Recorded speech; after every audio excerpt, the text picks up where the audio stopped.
I had this great idea that since I already ranked the best ruler by every century, why don't I make one about the best ruler of every empire? And even though that video might still be coming in the future, it's too similar to the last one, so I decided to switch it up a bit. Today, I'm showing you what the greatest battle victory by each country is. This is part 1 of the series. We are going to go by alphabetical order, and since there is a lot to cover, let's start immediately. Firstly, Afghanistan, Third Battle of Panipat. This battle was fought between the Afghan Empire and the Indian Maratha Confederacy. It was a huge victory for the Afghans, and it was also one of the biggest battles in the world during this century. With over 125,000 troops participating, as far as significance goes, it's not as significant for the Afghans as it is just a grand and huge victory against a powerful empire that saw the Maratha Confederacy lose all sovereignty north of the Sutlej River in Punjab. The Afghans killed around 50% of Marathan troops in the process. Albania, Battle of Albalina. Even though Skanderbeg is most likely not an Albanian, he still defended the territory that today's Albania sits on, which is why I included this battle. This is probably his biggest victory, as he led his army of around 8 to 10,000 men to victory against around 80,000 Ottomans. The way they won was brilliant. Skanderbeg split his army into several groups that marched in separate directions throughout the mountains while remaining unseen, until he ordered them to reassemble. They waited on that order for about 4 months when the Turks already thought that their opponents had been defeated. So Skanderbeg and the boys attacked and picked up a huge victory. Algeria, Battle of Caliph. Part of the Maghribi War, it happened when the Moroccan Sultan attacked the then Regency of Algiers in hopes of conquering it. Unfortunately for him, the heavily outnumbered Algerians came out on top, offing around 3,000 of Moroccans and 5,000 of their horses, ending all plans of future Moroccan conquests. Andorra. Sorry, but I couldn't find anything. All 5 of Andorrans are going to be mad at me. Angola, Battle of Quito-Cuanavale. Now this is a civil war battle, but it's the best I could find for Angola. It was the biggest conventional battle on the African continent since World War II. So that should tell you something. Both sides were backed by a bunch of world powers as usual when it comes to civil wars. As for the winner, who cares? It's a civil war, everybody loses. Antigua and Barbuda. Again nothing, sorry. Next. Argentina, Battle of Salta. It had to be a battle from the War for Independence, and it was between this and Tucumán. However, I chose Salta because it was more significant and involved more forces. It resulted in the unconditional surrender of the Spanish and Peruvians, which meant that Argentina took control over most of the northern territories of the former Viceroyalty of Rio de la Plata. It was a truly decisive victory which steered the war in Argentine favor. Armenia, Battle of Sardarabad. Unlike some other countries, Armenia has a huge history, so it was tough deciding on this one, although the Battle of Halabja was an incredible victory. It's not quite significant as the Battle of Sardarabad. The Ottomans invaded eastern Armenia. The Armenians faced them at Sardarabad with the existence of the Armenian ethnicity on the line, and they delivered. As Christopher J. Walker put it, it is perfectly possible that the word Armenia would have henceforth denoted only an antique geographical term. Not only did they repel the Ottomans, they managed to get a recognition from them as an independent country, all thanks to this battle. You love to see it. Australia, Battle of the Han River. Anything I choose really can't be impressive when it comes to Australia. It was a naval battle that happened because the Chinese for some reason decided to attack an Australian frigate. It resulted in 40 Chinese casualties. Austria, Battle of Krasnik. I picked Krasnik over the 12th Battle of Isonzo for 2 reasons. Number 1, the Austrians won this battle with no help from Germany, unlike the other one, and 2, they were outnumbered by 10,000 soldiers in this one, and they had more soldiers in the other one. This battle saw them defeat the Russians because the Germans ordered them to do so they can defend them. It was their first victory of World War I. Azerbaijan, Battle of Baku.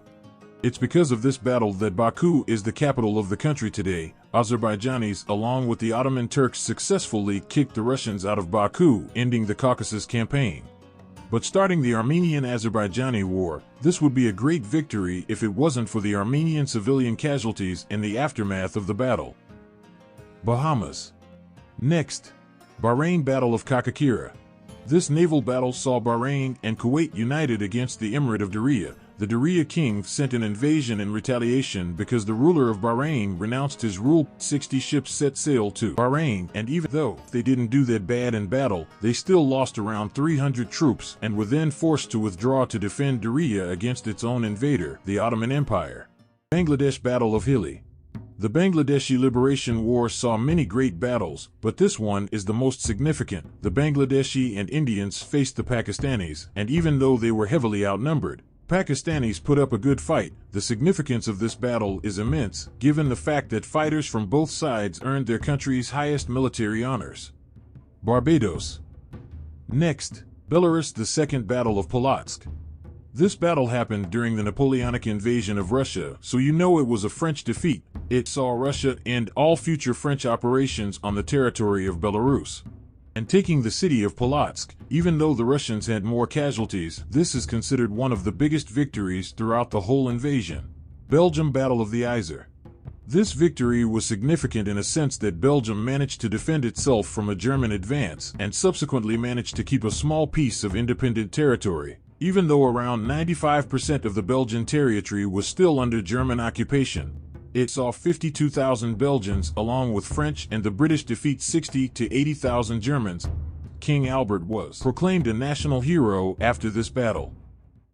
Belize. The only important battle on their territory was the Battle of St. George's Caye between the Spanish and the British along with some local slaves. Benin. Next.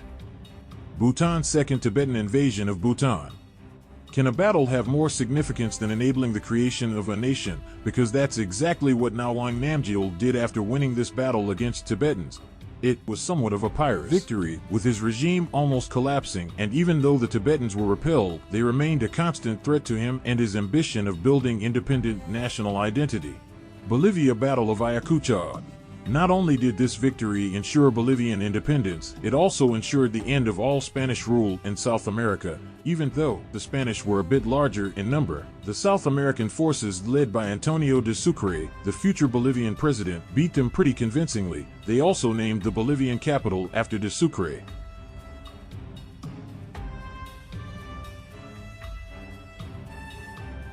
Bosnia Battle of Balcha. I was tempted to say Battle of Kosovo, but people from Bosnia had more involvement in this one.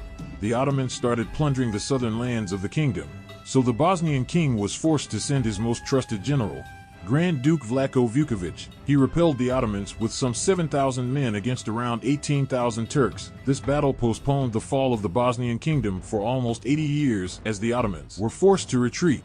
Botswana Battle of Dimar. The Botswana tribes faced off against the Boers, a group of Dutch-speaking settlers, at the Battle of Dimar, and they were victorious. The Boers climbed the hills. The tribesmen rolled large stones down the hills, crushing them on impact. Still, the Boers used Africans as human shields, forcing their enemies to stop firing, and won at first, but the tribes came back stronger and turned the battle in their favor, ultimately winning it. Brazil. The Siege of Salvador. Brazil had bigger victories like Battle of Tuiuti, but since that is a part of a war with the goal of destroying a nation, we are not going to include it. Far more significant was the Brazilian War of Independence, and the Siege of Salvador was probably the most important battle of the war. Brazilian forces led by Pierre Labatut besieged the city for 4 months when finally in July the Portuguese forces surrendered after heavy losses. Brunei Castilian War. Since there is not a specific battle to pinpoint, we'll include the entire war. The Castilian War was the Spanish invasion of Brunei. Around 2,200 Spanish troops managed to capture the Brunei capital, with the help of 2 disgruntled Brunei noblemen. As the Sultan and his men fled, the Spanish then started getting decimated by an outbreak of either cholera or dysentery, which enabled the Sultan and his 1,000 native warriors to drive out the Spaniards from their land once and for all. Luck was on their side this time. Bulgaria Battle of Achilles. This is such a banger of a battle. The Bulgarians led by Samuel clashed with the Byzantines and annihilated them even though they were twice smaller in number. It is considered one of the biggest and bloodiest battles in the Middle Ages. It resulted in the recognition of the imperial title of Bulgarian Tsars, as well as establishing the Bulgarian Empire as the supreme power on the Balkans. Burkina Faso Agadir Strip War 1985.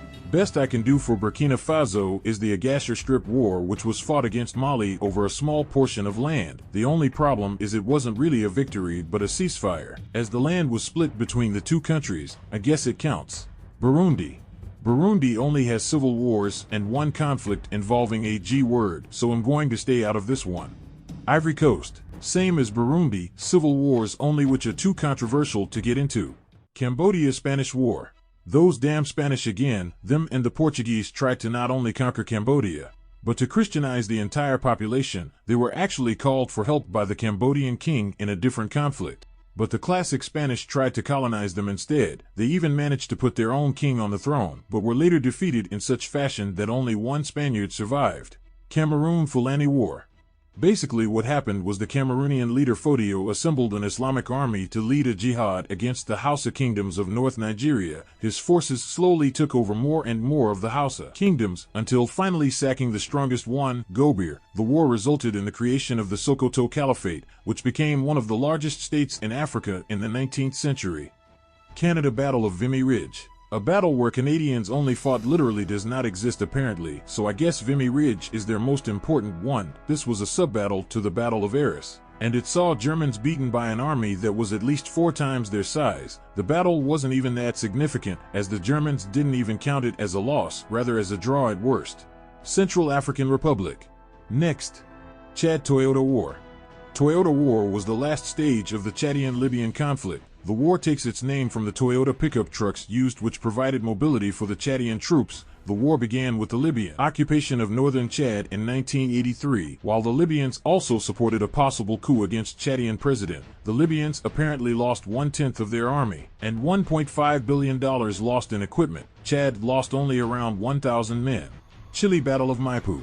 This was the most important battle of the Chilean War of Independence. Chilean and other South American rebels destroyed the Spanish forces in this battle, and managed to ensure independence to Chile. Not only that, it enabled them to launch a series of attacks against Spanish positions that resulted in the liberation of large parts of Peru from Spanish rule.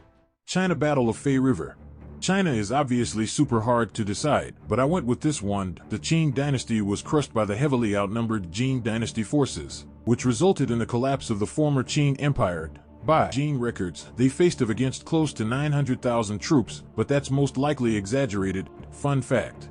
The battle happened on the Fei River, which no longer exists. Colombia Battle of Boyaca. Most of the South American countries' biggest victories stem from their independence wars, and this one is no exception. The main man in this battle was none other than Simon Bolivar. Battle of Boyaca ensured the creation of Gran Colombia, as well as the creation of an autonomous government in the former Spanish provinces. It set up all the other victories against the Spanish to come, which we'll talk about a bit later. Comoros invasion of Anjouan. The only victory in Comoros history is when they invaded this tiny island called Anjouan to topple Mohammed Baker's government there, as he refused to step down after he lost the election the previous year. The invasion was backed by Senegal, Sudan, and Tanzania, as well as France and Libya, who offered logistical support. Republic of the Congo Battle of Mbandakasi. As part of the First Congo-Portuguese War, this battle was not that well reported from the Portuguese side, and for obvious reasons. The Congolese crushed them and steered the war in their favor, while also ousting the Portuguese governor of Luanda. Costa Rica Filibuster War. An American mercenary named William Walker created his own small private army and invaded Nicaragua and eventually seized power. There was a possibility that he was not satisfied with just Nicaragua, so Costa Rica declared war on him. Walker sent his own invasion but was repelled. As the Costa Ricans returned the favor and invaded themselves, it took for them to unite with the rest of Mesoamerican countries to finally defeat Walker. Croatia Siege of Virovitica. This siege is the greatest battle victory of Croatia that actually happened, because most if not all of their medieval history and kings are made up thanks to the papacy. 8,000 Croatians participated in the siege along with the Habsburgs. The siege was probably more significant for them than for the Croats, as they could now operate more in Slavonia against the Ottomans. If you want a fictional battle though, read Battle of Grobnik Field. Cuba's Second Eastern Campaign. It was super close between this and the Bay of Pigs invasion, but I feel like that was more of an American error than a Cuban victory, if you get what I mean. Without the Second Eastern Campaign, that ended all Spanish rule in Latin America for good. There wouldn't be no Bay of Pigs invasion. 35,000 Cubans made sure that their country gets its independence once and for all. Cyprus Battle of Agredi. when Frederick II, Holy Roman Emperor, appointed 5 bailiffs to govern Cyprus in his name. The regent Ibelan family was there to oppose him. One of the bailiffs then successfully conquered most of Cyprus. But not for long. The Ibelins gathered a small army of 233 horsemen to combat 2,000 Lombard horsemen, with the help of around 50-foot sergeants who came to aid. The outnumbered Cypriots picked up a huge victory and gained the upper hand against the invaders. Czech Republic Battle of Kutna Hora. It had to be a battle from the Hussite Wars, and it was between Vitkov Hill, Kutna Hora, and Damazlice, and I chose Kutna Hora. Not only were the Hussites outnumbered almost 5-1, but they managed to beat the Crusaders in such an incredible way. Jan Žižka's Hussites were encircled by the enemy and seemingly faced imminent destruction. However, on 21st of December, Žižka grouped his war wagons into a column and charged the enemy lines. They smashed a hole through enemy's line and escaped. This battle shows exactly why Jan Žižka is the Czech national hero and one of the greatest generals in the history of Europe. DR Congo. The Congo-Arab War. While Congo was a Belgian colony, it had its fair share of internal and external conflicts, like this one, where they fought against some Arab slave traders and successfully beat them. The conflict started when Leopold of Belgium wanted to abolish slavery, which Arabs didn't like very much. The war ended with tens of thousands of casualties. Denmark Battle of Fredericia. This battle was a part of the First Schleswig War against the only German state that Denmark borders. Schleswig-Holstein. 61,000 German troops invaded Denmark. The Danish started retreating because their troops in Fredericia were way smaller in number, so the Germans took it. Thankfully, the Danish engaged in a counterattack while the Germans were sleeping during a dense fog, so they successfully retook the city. Djibouti-Eritrean border conflict. This was the best I could find for Djibouti. The conflict started when Eritreans penetrated into their territory and dug trenches on both sides of the border. Eritrea was victorious in this dispute after only 3 days. Dominica. Dominica had some wars on its soil here and there, but nothing great to speak of when it comes to their own population. Dominican Republic. Dominican Restoration War. In 1861, the Dominican president himself asked Spain to retake control of the country after only 17 years of independence. Because he was faced with an economic crisis, after the Spain annexed the country, he resigned. The Spanish started imposing all kinds of rigorous laws that the population didn't like. So they engaged in a war to expel them. They were successful after 2 years and proclaimed independence once again. Ecuador Battle of Pichincha. This battle is crazy just because of the simple fact that it happened on the slopes of a damn volcano. Otherwise, it's a classic Latin American story. This was the battle that granted them independence from Spain. The already mentioned de Sucre led close to 3,000 patriots to a victory against around 2,000 Spaniards. Let's stop it right here. The video is already too long. I covered 51 countries in this video, and I still have about 3 times more. Leave a like and subscribe if you enjoyed. And if you want to see more videos like this, see you next time.